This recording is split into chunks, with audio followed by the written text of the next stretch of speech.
Hello, I'm Jade Harling. Welcome to the December Housing Market Update brought to you by onthehouse.com.au. Australian dwelling values continued to trend lower last month, with results from our parent company CoreLogic recording the weakest month-on-month change in dwelling values since the global financial crisis. National dwelling values fell 0.7% lower over the month, to be down 4.2% since the market peaked in October 2017.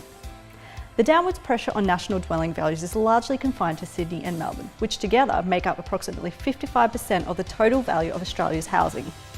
Since peaking in July last year, Sydney's housing market is down 9.5%, which is on track to overtake the previous record peak-to-trough decline set during the last recession, when values fell 9.6% between 1989 and 1991. Melbourne dwelling values peaked 4 months later than Sydney, in November 2017, and have since fallen by 5.8% through to the end of November 2018. Although the weaker housing market conditions in Sydney and Melbourne are under the spotlight, conditions across Australia's housing market are increasingly diverse. Dwelling values are tracking higher across 5 of the 8 capital cities, albeit at a relatively slow pace compared with the previous surge in Sydney and Melbourne.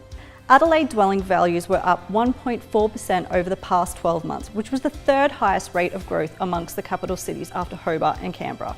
Brisbane values have continued to hold reasonably firm, with dwelling values edging 0.1% higher over the month to be 0.3% higher over the year. Darwin posted a rare positive result in November, with values up 0.7%.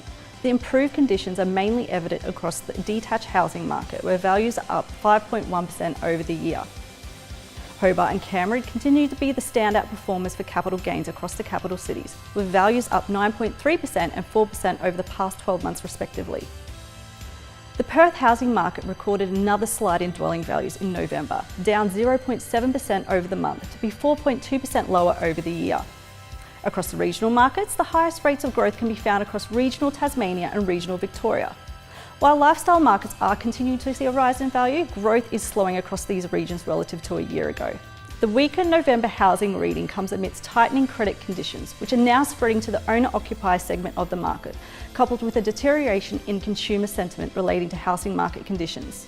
Thank you for joining me for this month's market update. Please visit us at onthehouse.com.au to stay up to date on all the latest housing market trends.